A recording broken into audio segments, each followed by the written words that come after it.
Hi friends, welcome to our channel. అందరు బాగున్నారండి? మేమైతే చాలా బాగున్నామండి. మీరు కూడా బాగుండాలని ఆ దేవుని మనస్ఫూర్తిగా కోరుకుంటున్నానండి. ఈరోజు వచ్చేసి వీడియో ఏమంటే, యూట్యూబ్ ఛానల్ పెట్టి కూడాను నేను దగ్గర ఇప్పుడు జనవరి 14 అంటే సంక్రాంతి పండగ అండి. సంక్రాంతి పండగ రోజున నేను స్టార్ట్ చేశాను. ఇంట్రాకేషన్ వీడియో ఒకటైతే చిన్నది పోస్ట్ చేశానండి. ఛానల్ క్రియేట్ చేస్తున్నానని చెప్పి పెట్టాను. కానీ ఇంకా నాకు డాలర్ పూర్తి కాలేదు. నేను కంటిన్యూగా వీడియోలు చేయలేకపోతున్నాను. ఏదో టైం పాస్ కోసం చేస్తుందా ఏంటి ఇవిడ అని నా గురించి ఏదైనా అనుకుంటారేమోనని భయం వేసి కొంత బాధ కలుగుతుంది. ఎందుకంటే వీడియోలు చేసి దాన్ని ఆగిపోయినాయి. ఇప్పుడు వీలు కుదిరినప్పుడల్లా మాత్రమే పెడుతున్నాను, మిగతా టైంలో పెట్టట్లేదు. ఎందుకనంటే అది నా కుటుంబ సమస్య అండి. ఎందుకంటే బయట మేము షాప్ తీసుకున్నాము. ఆ షాప్లోనూ కొంచెం నాకు వర్క్ ఉంటుంది. అక్కడ మా ఆయనతో పాటు ఇద్దరం కలిసి వెళ్ళి చేస్తేనే కానీ తప్ప అది ఒక్కళ్ళకైతే అయ్యేది కాదండి. ఎందుకంటే కొంచెం ఇప్పుడే డెవలప్మెంట్ అవుతుంది షాపు. మళ్ళీ మాకు ఇప్పుడు పోటీగా ఇంకో షాప్ కూడా వచ్చిందండి. అంటే అది వైన్ షాప్ దగ్గర కాబట్టి కొంచెం బాగానే లాగిద్ది అనమాట. ఖాళీ ఉండదు. ఇద్దరు మనుషులకి డ్రింకులు, వాటర్ ప్యాకెట్లు, గ్లాసులు అందిస్తూనే ఉండాలి. వచ్చేవాళ్ళు వస్తూ ఉంటారు, వెళ్ళేవాళ్ళు వెళ్తూ ఉంటారు. ఖాళీ అన్నది ఉండదండి. అందుకోసం నేను నైట్ వచ్చేసరికి 10 అయిపోతుంది. నేను బట్టలు కూడా తీసుకున్నాయి. నాకు వచ్చే బట్టలన్నీ కూడా నేను వేరే కస్టమర్లకు పంపించేస్తున్నాను. ఎందుకంటే టైలర్ చేసేది ఇది. నేను ఈ షాప్ ఎన్ని రోజులు పెడతాను, ఎన్నాళ్ళు ఉంటుంది అన్నది తెలియదండి నాకు కూడా. కానీ మేము షాప్కి అయితే 10,000 అడ్వాన్స్ కట్టే ఉన్నాము. అది చేసిన రోజులు చేయగలుగుతాము. పిల్లలు చదువుకుంటున్నారు కదా. కూలి పనికి వెళ్తే ఒక 500 వస్తాయి, లేదా రోజుకు ఒక 600, 700 దగ్గర నుంచి 500 దగ్గర నుంచి 700 వరకు వస్తాయి. అదే నేను కూలి పనికి అలాగే ఎన్నాళ్ళు వెళ్ళి చేయగలుగుతాను. మాకు వ్యవసాయం గట్ట ఏమి లేదండి. ఈ రెక్కల మీద బతకటం, రెక్కల మీద తెచ్చుకోవటం, రెక్కాడితేనే కానీ డొక్కాడిన పరిస్థితి ఉంది. 3 ఆడపిల్లల్ని చదివించుకుంటూ, వాళ్ళకి ఫీజులు కట్టుకుంటూ, ఇంట్లో వర్క్ చేసుకుంటూ, బయట పని చేసుకుంటూ, నేను చెప్పపోవడం ఏంటండి, నేను ఇంట్లో మిషన్ కుట్టినా కానీ నేను 4 సంవత్సరాల పాటు స్కూల్లో ఆయాగా వెళ్ళి నేను వర్క్ చేశానండి. అక్కడ నెలకు నాకు 8,000 వచ్చేవి. ఇంటికి వచ్చిన తర్వాత అక్కడ టీచర్లు బట్టలు అవి తెచ్చుకుని నేను నైట్ పూట కుట్టేకుని ఆ బట్టలు మళ్ళీ ఉదయం పూట పట్టుకుని వెళ్ళి నాకు అక్కడ ఖాళీ ఉన్న టైంలోనూ స్టిచ్చింగ్, ఉక్సులు, కాజాలు, చేతి పని ఉన్న పనులు చేసేసి వాళ్ళకి అప్పచెప్పేదాన్ని అండి. నాకు అక్కడే డబ్బులు వచ్చేసాయి. ఎందుకంటే నాకు డైలీ అక్కడ 270, 280 రూపాయలు అలా వచ్చేవి.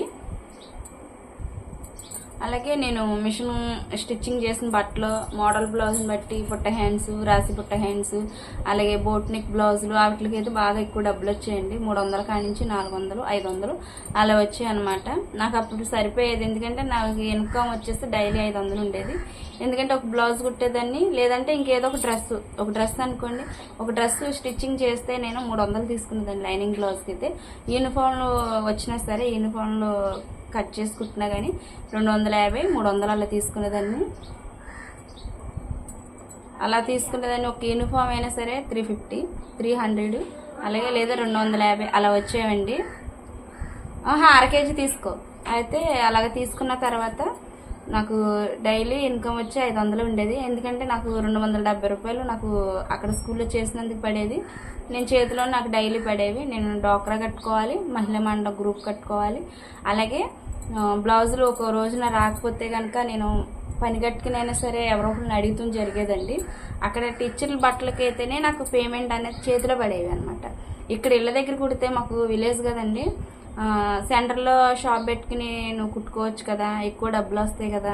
ఇక్కడ ఇళ్ళ దగ్గర కుడితే 60 రూపాయలు, లైనింగ్ బ్లౌజ్కి 120 రూపాయలు. ఇంకప్పుడు కూడా ఈ రోజుల్లో ఇంతంత రేట్లు పెరిగినా కానీ, అంత కాస్ట్ పెరిగినా సరే అలాగే అడుగుతారండి ఒక్కొక్కరు వచ్చి. అయితే ఈ మధ్యన ఏం చేస్తామంటే మిషన్ కుట్టేవాళ్ళం అందరం ఒక మాట మీద ఉందాము. ఇలాగ శ్రమ పడినా సరే మనకి రూపాయి అనేది ఉండట్లేదు, కష్టపడుతున్నాము. వాళ్ళు బయట కుట్టించుకుంటే రోడ్డుపై బయటకు వెళ్ళి బజార్లో మిషన్ దగ్గరికి వెళ్ళి కుట్టించుకోవాలంటే బ్లౌజ్, లైనింగ్ బ్లౌజ్ వచ్చేసి 250, 300 అలా తీసుకుంటారండి. అదే మేమైతే పైపింగ్ థ్రెడ్ వేసి పొడు హ్యాండ్స్ పెట్టి చీరా జాయిట్ కుట్టిస్తే మాకు 200 ఇవ్వడానికి గడగడలాడుతున్నారు వాళ్ళు. అందుకే కొంత నేను ఇక స్కూల్లో చేసి అవి 3 స్టేర్లు ఎక్కాలన్నమాట పైకి, 3వ అంతస్తు మీద నా వర్క్. అయితే నాకు కొంచెం మోకాలు నొప్పిగా ఉంటుందండి. ఏంటా అని అలాగా అనుకుంటూ అలాగ సంవత్సరం అంతా గడిపేశాను. ఒకరోజు బాగా అసలు నొప్పి వచ్చేస్తుంది, మంచం మించి కూడా లేగలేనంత నొప్పి వచ్చి మోకాలంతా వాసిపోయింది అనమాట. అప్పుడు నేను హాస్పిటల్కి వెళ్ళి 2 ఇంజక్షన్లు చేయించుకుంటే ఇక్కడ ఆర్ఎంపీ డాక్టర్ అన్నాడు, అమ్మ నువ్వు ఒకసారి స్కానింగ్ తీపిచ్చు, ఎక్స్రే తీపిచ్చు కాలుకి, అదేంటో మోక చెప్పు దగ్గర నీరు పట్టినట్టుంది, నీకు ఏదో అరుగుదల అవుతాం ఏదో అయిందని. అంటే అదేంటండి నా వయసు ఎంత, నేనేంటి నాకు అరిగిపోతాం ఏంటనే నేను విచిత్రంగా మాట్లాడాను. కానీ ఆ ఇంజక్షన్ చేయించుకున్న ఒక్క రోజుకి తెల్లారాకే తగ్గింది, మళ్ళీ ఎప్పుడు మామూలుగా నొప్పి వచ్చేస్తుంది. అప్పుడు మేము జంగారెడ్డిగూడెం పెద్ద హాస్పిటల్కి, ప్రైవేట్ హాస్పిటలే, సాయి స్ఫూర్తి హాస్పిటల్ అని మల్టీ స్పెషాలిటీ హాస్పిటల్ అండి, అక్కడ చూపించాను. కాలు ఎక్స్రే తీశారనమాట. ఎక్స్రే తీస్తే మోక చెప్ప దగ్గర అరుగుదల వచ్చింది. మీరు ఏం వర్క్ చేస్తారు ఏంటని అని నన్ను అడిగారండి. అడిగితే నేను ఇలాగ 3 స్టేర్ మిషన్ కుడతాను, మిషన్ కుట్టినా నేను మోటరేగా అండి తొక్కేది, నేనేం మిషన్ తొక్కట్లేదు, మిషన్ మీద మనం పెళ్ళ మీద అలాగా టచ్ చేస్తే చాలు వెళ్ళిపోద్ది అది, కాకపోతే ఎక్కువ మరి ఎందుకో ఇలాగ అయిందో తెలియదు అని నేను అడిగాను. డాక్టర్ గారు అన్నారు కదా నువ్వు ఇంకేదైనా పని చేస్తున్నావు ఏంటమ్మా అంటే అప్పుడు చెప్పానండి, నేను స్కూల్లో ఆయాగా చేస్తానండి, 3 ఫ్లోర్లు 3 అంతస్తు మీదకి డైలీ ఎక్కి దిగాలి, వాళ్ళు ఏదో ఒకటి స్లిప్ అందిస్తారు. అలాగే నేను అలాగా 3 స్టేర్లు ఎక్కడం దిగడం వల్ల నేను 4 ఇయర్స్ అయితే 4 సంవత్సరాల పాటు స్కూల్లో చేశానండి. ఇంటి దగ్గర చీకటిపడి వచ్చి నేను ఇంటికి వచ్చేసరికి 5:30 అయ్యేది. నైట్ 11 గంటల వరకు కూడా నేను మిషన్ కుట్టుకునేదాన్ని. కుట్టుకుని అలాగే మళ్ళీ ఉదయం పూట తీసుకుని వెళ్ళి మన టీచర్లకు అప్పచెప్పేదాన్ని అండి. అక్కడ వర్క్ ఎక్కువ అయ్యేది నాకు. ఇంటికి వచ్చేసరికి ఇక్కడ వర్క్ ఉండేదండి. అంటే నాకు కొంచెం హెవీ వర్క్ అయినా సరే చేసేదాన్ని అనమాట. ఎందుకంటే ఆడపిల్లలు ఉన్నారు, మనం ఇప్పుడు కష్టపడుకోకపోతే రేపు పొద్దున్న పరిస్థితి ఏంటి, పిల్లల్ని ఏం చేయగలుగుతాము అని చెప్పి అలాగా నేను చేసేదాన్ని అండి. ఇంకా ఈ కాలు ఎప్పుడైతే నాకు ఇలా వరిగిపోయి ఇలా అయిపోయిందో, నేను డాక్టర్ గారు అయితే నువ్వు అలాగా స్కూల్లో వెళ్ళి నువ్వు అలా స్టేర్లు ఎక్కితే నీకు తగ్గదు, నువ్వు ఎంతకాలం, నేను 6 నెలల పాటు మందులు కూడా వాడానండి. అది కూడా నేను ఎవరికి చెప్పలేదు, ఇంట్లో మాకు వరకే తెలుసు. అలాగా 6 నెలల పాటు నేను అలాగా స్టెరాయిడ్లు ఉన్న ట్యాబ్లెట్లు వాడి కూడాను ఎక్కువ మరి పెయిన్ కిల్లర్స్ వాడితే ఎక్కువ కిడ్నీలకు కూడా కొంచెం ఎఫెక్ట్ అనేది వచ్చేస్తుంది తొందరగా. ఎందుకంటే చిన్న వయసులోనే నీకు మోక చెప్పు అరిగిపోయింది కాబట్టి ఇలాగైతే నీకు కుదరదమ్మని ఆ వర్క్ ఆపేసి కింద చేసుకునే పని ఏదైనా ఉంటే చేసుకోమన్నారు. ఇంకా నేను స్కూల్లో అయితే నిర్ణయించేసుకున్నానండి. ఎందుకంటే నేను యూట్యూబ్ ఛానల్ పెట్టడానికి కారణం కూడా ఇంటి దగ్గరే ఉండి నేను మిషన్ కుట్టుకుని యూట్యూబ్ ఛానల్ రన్ చేసుకుందాం. నేను 2 సంవత్సరాలు యూట్యూబ్లోను అన్ని స్టార్ట్ చేశాను, అందరి ఛానల్లో చూశాను, ఈ స్టిచ్చింగ్ వీడియోల్లోనూ అందరే చూశాను అనమాట. నేను ఎందుకు చేయకూడదు, నా దగ్గర టాలెంట్ ఉంది కదా, నేను అన్ని మోడళ్ళు కుడతాను కదా, అన్ని డ్రెస్సులు నేను కుడతాను, అన్ని బ్లౌజులు నేను కుడతాను, ఒక బాయ్స్ తప్ప నుంచి లేడీస్కి సంబంధించి అన్నీ కుడతాను, నేను ఎందుకు చేయకూడదు, నా చేతిలో కూడా వర్క్ ఉంది కదా, నేను హైదరాబాద్లో నేర్చుకుని వచ్చాను, నేను ఎంత సీనియర్గా ఉండి అన్ని బ్లౌజులు కుట్టగలిగే టాలెంట్ నాకు ఉన్నప్పుడు నేను ఎందుకు చేయకూడదని చెప్పి ఒక నిర్ణయం తీసుకున్నానండి. ఫస్ట్ అయితే కుకింగ్ ఛానల్ అని పెట్టాను, కాకపోతే అది నేను రన్ చేయలేకపోయాను, నా వల్ల కాలేదు. ఎందుకంటే నాకు ఫస్ట్లో అసలు యూట్యూబ్ ఛానల్ గురించి ఏమీ తెలియదు.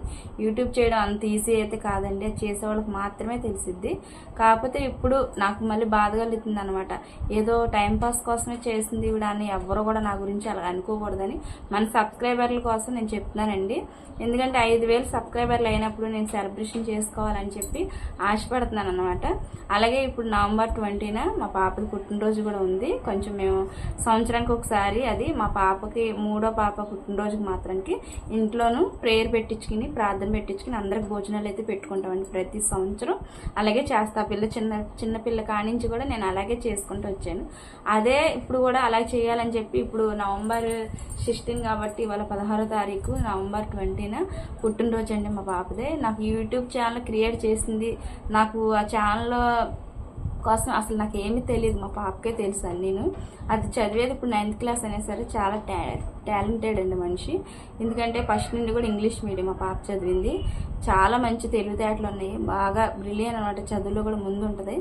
అలాంటి పిల్ల ఉంది కాబట్టి చేతిలో నేను మానిటేషన్ కూడా ఈజీగా చేయించుకోగలిగాను. నేను ఎవరి సాయం కోరలేదండి, నేను ఎవరిని అడగలేదు. ఒక మాధురి మేడంని, ఈ పిల్ల యూట్యూబ్ ఛానల్ అన్నీ క్రియేట్ చేసిన తర్వాత మనకు మానిటేషన్ అయిపోయిందండి. నాకు 4,000 వాచ్ టైం వచ్చింది. 1000 సబ్స్క్రైబర్లు అయిన తర్వాత కూడా నేను వీడియోలను చూపించాను మీకు. సెలబ్రేషన్ చేసుకున్నాము. కేక్ కటింగ్ అయి చేసాం అనమాట. మానిటేషన్ కూడా తొందరగానే అయిందండి. నాకు అసలు నేను ఇంతవరకు వస్తానని అస్సలు ఊహించలేదు, అనుకోలేదు అనమాట. కానీ మా పాపం దేవుడి దయ వల్ల కొంచెం పిల్ల తెలివితేటలను బట్టి నాకు మానిటేషన్ కూడా ఏ ప్రాబ్లం లేకుండా అయ్యింది. చాలామంది యూట్యూబ్లో అయితే బాధపడుతున్నారు. ఎంత కష్టపడి ఎన్నో నెలలు బట్టి వీడియోలు చేసి వాళ్ళు మానిటేషన్ దగ్గరికి వచ్చాక మానిటేషన్ పోగొట్టుకున్నారని బట్టి నాకు కూడా చాలా బాధ కలిగింది అనమాట. ఎందుకంటే ఎన్ని నెలల కష్టం ఉంది దాని వెనకమాల అన్నది నేను శ్రమించాను, నేను చేస్తాను కనుక నాకు తెలుసు కనుక నేను చెప్తున్నానండి. చాలామంది నాకు తెలిసిన సిస్టర్స్ కూడా ఉన్నారు, వాళ్ళందరి బాధ నేను చూస్తున్నాను. మానిటేషన్ పోతే చాలా బాధ ఉంటుందండి. ఎందుకంటే ఎన్నాళ్ళు బట్టి కష్టం అది. ఇప్పుడు కూడా నేను జనవరి వచ్చిందంటే జనవరి 14 సంవత్సరం అవుతుందండి నేను యూట్యూబ్ ఛానల్ క్రియేట్ చేసి. కాకపోతే నేను స్కూల్లో మానేసాను, అలాగే యూట్యూబ్ ఛానల్ రన్ చేసుకుందాము, ఇంటి దగ్గరే ఉండి వర్క్ చేసుకుందాం అని చెప్పి ఈ సంవత్సరం మందులు వాడటం మానేసి నేను మొన్న మే నెల సెలవులు ఇచ్చేస్తారు కదా హాలిడేస్, అప్పుడు మానేస్తాను అనమాట. కానీ యూట్యూబ్ ఛానల్ ఎవరికి తెలియదండి. నేను స్కూల్లో వర్క్ చేసి ఇంటికి వచ్చి మిషన్ కుడుతున్నానని అయితే ఎవరికి తెలియదు. ఇంటి పక్కన నాకు ఈ రోడ్లో ఈ బజార్లో అందరు బట్టలు కూడా ఇచ్చేవాళ్ళు. అయితే ఇప్పుడు షాప్ తీసుకున్నాం కాబట్టి మా ఆయనకి కూడా వర్క్ అనేది లేదు. ఆయన 3 నెలలు 4 నెలలు ఖాళీగా ఉన్నాడు అనమాట. వాళ్ళ కంపెనీ మూసేస్తారండి. అది వాళ్ళు వెల్డింగ్ వర్క్ చేస్తే వెళ్ళరు అనమాట. మా ఆయన డైలీ 1000 రూపాయలు కానించి 500 కానించి 1000 రూపాయల వరకు కష్టపడుకుంటే సాయంత్రంకి వచ్చాయి అనమాట. అలాంటిది మాకు ఇంట్లో కష్టపడి తెచ్చే మగాయనకే పని లేకపోతే ఎలా అండి. అయితే నేను బ్లౌజులు కుడితే రోజుకి 200 వస్తాయి, 300 లేదా ఒక 500 వస్తాయి. కానీ ఆడవాళ్ళు సంపాదన ఎంతవరకు అండి? మగవాళ్ళ సంపాదన లేకుండా ఆయన బయట పనులకి, పొలం పనులకి, వ్యవసాయం పనులకి వెళ్ళేవాడు కాదు. అందుకనే మేము షాప్ అయితే తీసుకుని ఇలాగ రన్ చేసుకుంటున్నామండి. ఒక 3 సంవత్సరాలు కష్టపడ్డామంటే ఇదే విధంగా మా పిల్లల చదువులు అన్నది పూర్తయిపోతాయి అనమాట. అలాగే నాకు కుదిరినప్పుడల్లా వీడియోలు కూడాను తీసి పెడతా ఉంటానండి. అందరికీ కూడా నా మనవి ఏంటంటే అర్థం చేసుకుంటారు. టైం పాస్ కోసమే నేను యూట్యూబ్ ఛానల్ పెట్టలేదండి. నా కష్టం విలువ నిజంగానే యూట్యూబ్ గుర్తించిద్ది. నాకు కూడా ఏదన్నా ₹1 డబ్బులు వస్తే నా పిల్లల కోసం ఖర్చు పెట్టుకోవచ్చు. చదువుల కోసమేనండి నేను పాకులాడేదంతా, మేము పడేదంతా కూడా మా పిల్లల చదువుల కోసమేనండి. మాకంటే మేము సంపాదించిన ఆస్తులు అనేది ఏమీ లేవు. రెక్కాడితేనే కానీ డొక్కాని పరిస్థితి అండి. కానీ ఈ ఇల్లు మాత్రానికి రెక్కల కష్టం మీద కట్టుకున్నదే మా ఆయన నేను కష్టపడికి కట్టుకున్నదండి. నేను నా చిన్న పిల్లలు కానించి కూడా నేను కష్టపడుకుంటానే వచ్చాను. బ్లౌజులు కుట్టి ఇప్పుడు నా ఇంట్లో నాకు 3 ఆడపిల్లలు ఉన్నారు. వాళ్ళ 3కి బట్టలు కుడతాను, నా బ్లౌజులు నేను కుట్టుకుంటాను, బయట కుడతాను. ఇంకా అందుకు మించి ఏం కావాలండి. నేను బయట పనులకి ఎందుకు వెళ్ళానంటే కొంచెం మేము ఇంటి మీద చేసింది అప్పు కూడా ఉందండి. 4 లక్షల అప్పు ఉంది. అప్పు కోసం నేను నెల కట్టే ఈఎంఐలు ఉన్నాయండి నాకు. ఆ అప్పుల కోసం నేను ఆ స్కూల్లో చేయడానికి కారణం అదే. నేను మిషన్ కుట్టుకుని 2 బ్లౌజులు కుట్టుకున్నానంటే నా ఇంట్లో పరిస్థితి నాకు సరిపోద్దండి. నా బిడ్డలకు నేను చూసుకోగలుగుతాను. ఇప్పుడు షాప్ విషయంలో కూడా నేను చాలా ఇబ్బందులు పడుతున్నాను. దానికి పెట్టుబడి పెడుతున్నాము, అడ్వాన్స్ కట్టాము, షాప్ బాగానే రన్ అవుతుంది. కాకపోతే యూట్యూబ్ ఛానల్ ఆగిపోద్దేమోనన్న భయంతో నాకు కుదిరినప్పుడల్లా వీడియోలు చేస్తానండి. నవంబర్ 20ని కూడాను నేను వీడియో పెడతాను. మా పాపదైతే పుట్టినరోజు ఉంది, సెలబ్రేషన్ కూడా ఉంటుందండి. మీ అందరికీ పోస్ట్ చేస్తాను. నా మాటల్లో మీకు ఏమన్నా మీకు నిజం అనిపించిందో అబద్ధం అనిపించిందో మీరు అర్థం చేసుకున్న పరిస్థితి ఎలా ఉంది కాబట్టి ఏమి తప్పుగా అనుకోవద్దు. నా ఛానల్ ఫస్ట్ టైం కానీ చూసినట్లయితే లైక్ చేయండి ఫ్రెండ్స్, అలాగే సబ్స్క్రైబర్ చేసుకోండి. నాకు డాలర్లు కూడా ఇంకా 100 పూర్తి అవ్వలేదండి. అవుతే ఏమన్నా దానికి కూడా ఇన్కమ్ ఏమైనా పడితే మీ అందరితో సెలబ్రేషన్ చేసుకుంటానండి. ఇప్పుడు నా వీడియో నచ్చిందని అనుకుంటున్నాను. అలాగే ఇప్పుడు మా పాపకి అయితే ఉదయం పూట నవంబర్ 20న ఫ్రాక్ అనేది కుడదాము. ఆ రోజు స్కూల్ ఉందండి పాపకి. ఈ శారీ అనమాట చూడండి. దీని మీద బ్లౌజ్ వచ్చేసి ఈ శారీస్ చాలా మంది కట్టారండి. అయితే ఇది నేను కట్టుకుందాం అని చెప్పి తీసుకుని పెట్టుకున్నది అనమాట. ఇది ఫ్రాక్ కుడదాం అని చెప్పి ఉంచాను అనమాట. దీని మీదకైతే వర్క్ బ్లౌజ్ ఇచ్చాడు. ఇలాగా హ్యాండ్స్కి మాత్రమే ఇచ్చాడు వర్క్, ఎంబ్రాయిడింగ్ వర్క్ వచ్చింది. ఇది లాంగ్ ఫ్రాక్ పెట్టేసి కుట్టి స్టిచ్చింగ్ చేస్తానండి. ఫ్రిల్స్ మోడల్ వస్తుంది. అలాగే నేను ఈ శారీ కూడా ఒకటి తీసుకున్నాను అనమాట, కలంకారీ శారీ. ఇదైతే లంగావని సెట్టు కుట్టమని అయితే అడుగుతున్నాను పాప. దీనికి మళ్ళీ నేను